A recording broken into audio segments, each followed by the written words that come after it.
Hello, hello, we're doing a car scope today. I'm not driving, I'm sitting in the parking lot. But if you want to talk about the real secret to, thanks, hey guys, welcome as you're joining.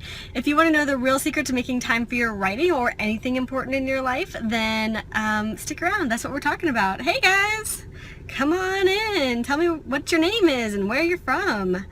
Jessica, Society of Moss and Lace, cool.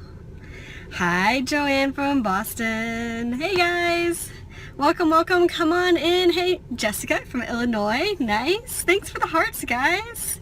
I see Keisha join the room. Welcome. So yes, I'm in the car. I am actually outside my Taekwondo studio. If you guys are new to me, I do Taekwondo. I'm an orange belt, which is one step above white belt. That means I do not fall over when I try to kick. So we are making progress. I'm trying to prioritize exercise and, being healthy in life. So this is the best time for me to come. So yes, and if you're new, then go ahead and type new in the box so I can make sure to say hi to you. Several of you are new. Who else is in here? Who's snuck in? Miguel just joined. Ronnie and Anita. Veronica, hi from Arizona. You just got my email list. Thanks. I hope you reply. I send an email asking you about your biggest writing problem, so reply to that because I really do want to know. Hey Miguel, welcome.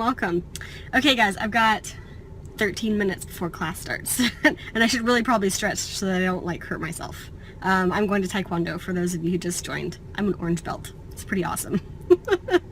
Okay, so we're talking about how you really make time for writing or the most important thing in your life, really. And I get this question a lot, especially because actually, mostly I get this question from my mom friends because I have 3 small kids. My kids are 5, 3, and almost 1. And, I run a business, I wrote a book. Thank you guys for the hearts. And so a lot of my mom friends are like, how in the world do you make time to write books and, run this business? And now I'm doing Taekwondo. So how do you do this? Quick intro. Thank you guys for the hearts. If you like what we're talking about, tap on the screen to give hearts. If you love to talk about writing and inspiration and motivation, hit the little Perry dude down there in the corner and change the plus sign to a check, and that will give you notifications. It'll let you know when I'm live, and you can catch the replays later. If you know someone who wants to make more time for writing in their life, swipe and share. You can share on Periscope or Twitter or Facebook. And you can find all of the notes and replays and transcripts on paperravenbooks.com/Periscope. That's where I run my business and blog. Thanks, guys. I'm feeling good. This is going to be a good one. Thank you, Miguel, for sharing. I appreciate it. I'm Morgan Gist McDonald. I'm a writing coach, editor, and author. And I help you write your book from vague idea to first draft to finished manuscript. And I really believe that books can not only, change your business or your platform, but really and truly change your life. Hey Ron, welcome to the room. You're sneaking away from lunch. I know it's a little bit late in your neck of the woods. Great scope this morning, by the way. So yes, how do you make time for things like writing? So I've got a few practical suggestions. I like practical suggestions. And I want to get real with you because it's not easy to make time for writing. I know that life is busy, but here's kind of the reality check that I want to give us first, is that we have a tendency, I don't know if it's a modern culture thing or what, but it's our cultural tendency to pack our schedules completely full. It's like no matter what day it is or what week it is or what season it is, the day is full. Even if we have a Saturday that's clear, we end up filling it with who knows what. And by the end of the day, we're like, man, where did that day go? I have no idea what I did with my day. And so we need to recognize that we have this tendency, whether it's I don't know why we do it, but it's a persistent, pervasive problem, okay? So that we pack our days full and don't know what to do next. So when we're talking about making time for things, and it seems like every new habit that you want to acquire or every goal that you want to pursue involves an investment of time. So when you're already packed full, how do you invest more time? Okay, so let's get real. And these are kind of how I think about creating more time in my day. Number 1 is outsourcing. Okay, I don't do everything in my life. You know that phrase, like, how does she do it all? I don't. I don't do it all. There are several major ways in which I outsource in my life, and outsourcing has made my life considerably better. Yes, it's an investment of money, but I can make money, you know? Like, we can make money in lots of different pursuits, but we can't make more time. So thank you guys for the hearts. I really appreciate that, like, steady stream. I'm like, okay, we're getting momentum. We're going to make this work. It's going to be good. So yes, let me give you some examples. I have a nanny who works for us 4 full days a week, and then on some Fridays when I have booked myself 2 full during the week. It's a heart war. That's the kind of war I like. So bringing her on it's not quite full time, but it's like 4 days with the option of 5 days has made my life considerably better. And when I brought her on, I didn't just ask her to watch the kids. I asked her to do the laundry and clean, and well, that's mostly it, but that's a lot of help. She helps out with the kids. She does all the laundry. She changes the sheets. She cleans the whole house. She sweeps and mops. And, like, I feel like I'm getting an amazing deal because she just, like, is part of our family. Okay, so if you're a mom, like, I had to let go of a lot of mom guilt to be able to embrace someone who helps out so much in our home. But there are other ways that you can outsource too. Is there like a chore or something that you really hate doing that drains your energy at a particularly, like, pivotal part of the day? Like, maybe dinner just drains your energy. Maybe you would love, Tracy says, oh, mom guilt. Oh, we know that.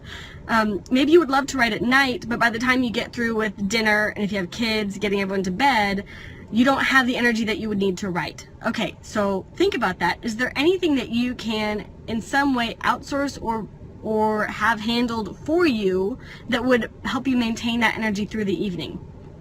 I mean, maybe you could do more prepared foods for dinner so you're not making the dinner from scratch. Maybe you could make batches of dinner so that you have leftovers every other night. That's what we do. I make slow cooker meals every other day. You know, so that's not exactly outsourcing, but hey, there's nothing wrong with driving by the grocery store and picking up a pre-made meal. Who cares?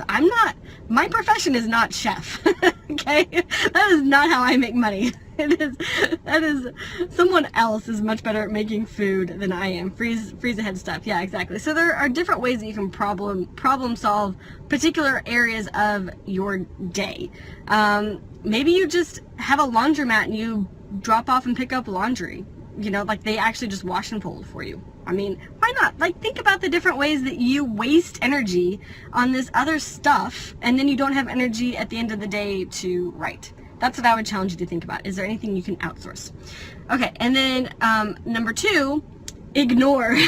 Okay, so there are probably Jessica says time management is a constant struggle for me. Yes. Usually time manages us, and that's the problem. We have to kind of turn it around and establish our priorities. So if you don't feel like you can outsource something, can you ignore it? And I definitely do that. I only handle mail once a week. That's it. Because it's not super important. I mean, yeah, I bring it in and I throw the junk in the trash immediately, but then the other stuff, it just sits in a pile until Friday afternoon, and that's when I handle my mail, because it's like bills and stuff that aren't due for like 30 days. Miguel says I'm a good cook, but I don't even have time to cook sometimes. I feel you, Miguel. And so are there little things that you have become attached to that you feel like you have to organize, but actually you don't really have to organize? You know, like my sister-in-law, she freaks out if the trash is not taken out every day. It's like, well, I mean, yeah, okay. You can take out the trash every day if you want, but don't make it a rule that in order to be happy, you have to take out the trash or whatever. Because the more, if you think about all of the little things that add up that you feel like you have to have, yeah, Periscope is taking up all my time too, Ronnie. All the little things in your life that you have to have in order to feel happy or calm or peaceful, see if there's anything that you can just knock out and just say, you know what, actually, I don't need that to be done in order to be peaceful. There are some things, right? I just, out of habit, I make my bed every day. I don't know. My husband's like, why are you making the bed? I'm like, I don't know. It's just what I do. That's not something that stresses me out. but mustoscope. But if there are like certain, almost like OCD idiosyncrasies that you are holding on to, I love that you guys are just like chatting away. Y'all go to town. go to town. That's awesome.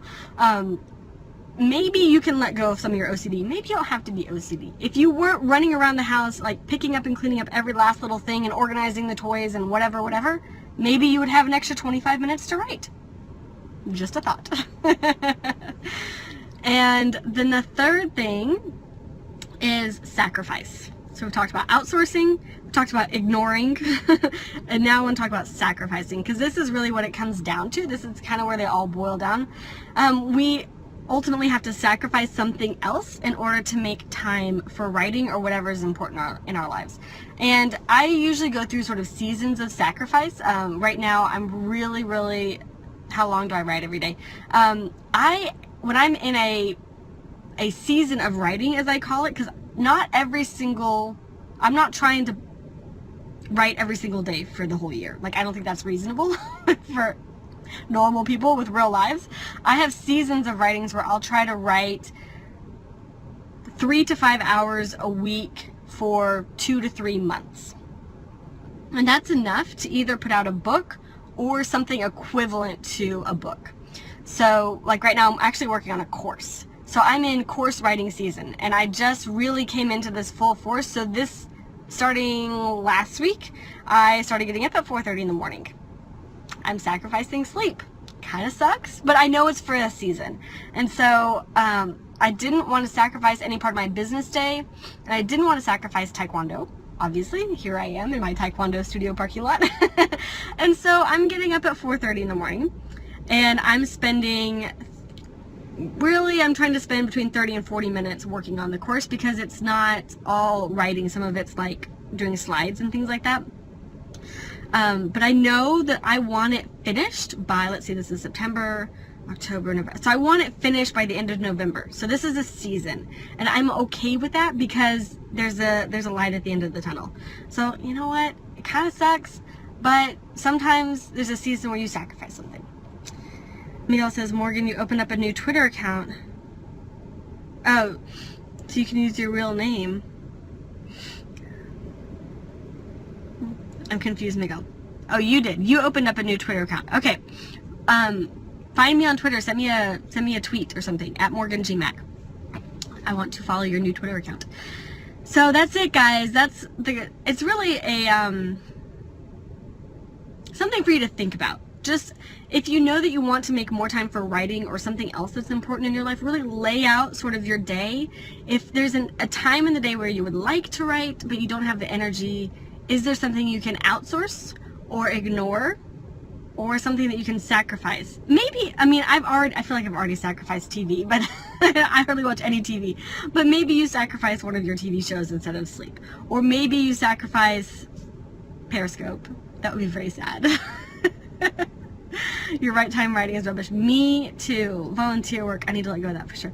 Tracy, there's a reason why I'm not in that mom's group anymore. Because I just don't have time for mom's group activities. I just don't. Cut. Nix. Yeah, I agree. I write better in the morning than the evenings too. So those are good things to know about yourself also, is like when are you most productive? Because sometimes you stop recording on your screen. Miguel, explain. What does that mean? Sometimes we try to create time in a portion of the day when it's not most productive for us. So actually, like, I can get more done in 30 minutes first thing in the morning. Oh, I had to decline it.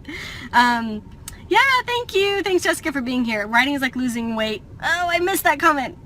Sorry. Post again if you can. Writing first thing in the morning, getting 30 minutes in first thing in the morning is about the equivalent of getting a full hour in the evening. Like, I'm just pretty much twice as productive in the morning. Oh, Tracy says, I'm glad you're in the mom's group. Me too, that's how we met. Kenzel says, my connection's breaking up. Okay. Alrighty, guys. That's my message for you. It is now 1 o'clock. I'm going to go run in and do some hitting and kicking and fun Taekwondo things. Yeah, Miguel, autocorrect is a beast. It's true. So I hope you guys have a fantastic day, and I will see you soon. Think about outsourcing, think about ignoring your little OCD tendencies, and think about sacrificing something for just a season of writing. Alrighty guys, catch you later. Thank you. Bye.